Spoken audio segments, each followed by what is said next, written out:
What's up, y'all? This is Critic, and today I would like to discuss about the movie called Bring Her Back. Now, if you don't know, it's directed by Danny and Michael Filippo or Filipe. Sorry if I pronounce your last name wrong, but they directed a movie a couple years ago called Talk to Me, and Talk to Me was basically about this girl who's going through grief, missing her mother, and end up in the party that involve a demonic hand. And what the demonic hand does is it takes them to the afterlife and do whatever they had to do. It was basically like a truth or dare game. But the more they use it, it gave them a little bit of a high. So there's a lot of complexity going on with that film. But that movie, Talk to Me, was amazing. It was one of my top movies of that year. I think it was 2023. And I still watch it sometimes when I have, like it's Halloween or whatever. Whenever I have a chance to watch Talk to Me, I watch that movie. And they also did a YouTube joint called Raka Raka, which y'all basically know them mostly from. And they're amazing. I love their content, and it's amazing to see them go from YouTube creators that I saw when I was younger as a kid to now seeing them as big time creators and making successful movies as they are now. They getting involved with Street Fighter. Well, they dropped out, but they were involved at one point. Made Talk to Me, and now getting into other businesses with these other studios. So it's great to see that people that were making YouTube videos are now part of the Hollywood system. So anyways, they directed Bring Her Back, and what Bring Her Back is about these two kids, right, who lost their dad, and they ended up going to a foster mom, foster mom, who's played by Sally Hawkins. And once they go inside her house, all these crazy things happen. They see this kid, this kid that's bald headed and all that, and they're like, "Oh, what's wrong with him? How he doing?" And she's like, "Oh, it's okay." And it turns out it's not a spoiler because it's all in the trailer. The plot's all around the internet. Don't know what it is. So the house is basically demonic. It's a ritual that's around the house, like a white mark. And the reason why it's like that is because the kid that Sally Hawkins had in her house is demonic, and she has something to do with it. Now, let me just say, I've been looking forward to this movie for a minute because, like I said, the directors, Michael and Danny, are amazing. I loved their last movie, and I was really looking forward to this movie. Like, I didn't know what was going on in the trailers. All I knew was that it was going to be something demonic, something to do with people getting possessed, and those two kids are going to be horrified and traumatized. That's all I know.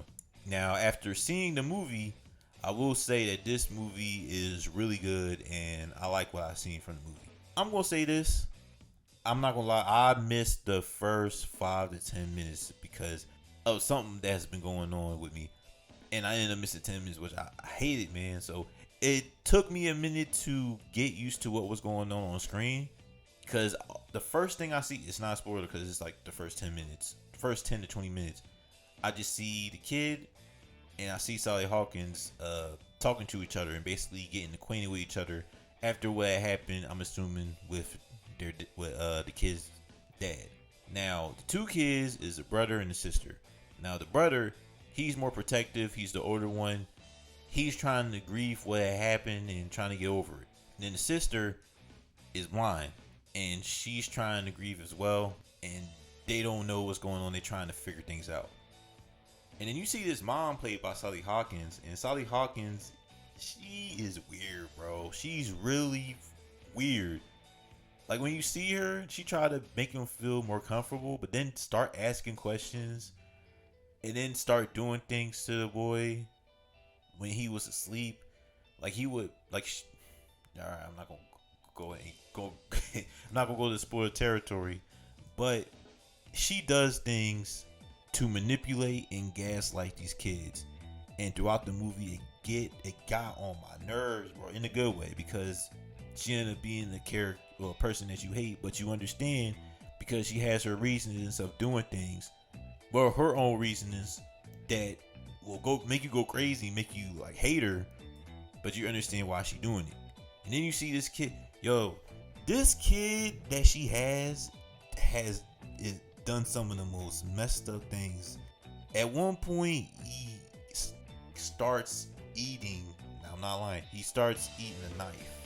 I'm not gonna tell you how we got to that point, but once you see that scene, it is some of the most disgusting things you'll ever see this year. It was like, oh, I can't look. I can't see this kid doing this.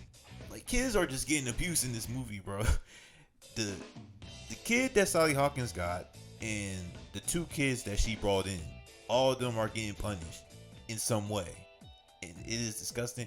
You see the way she gets people possessed and it is crazy. It's like them old footage movies that you've seen back in the early 2000s. It's like that. And she tried to recreate that with the kid that she has. And it is the most disgusting, like I said, it's some of the most disgusting things you'll ever see. I thought it was well shot. It was just like Talk to Me in a way, like the themes of grief and how you process that grief.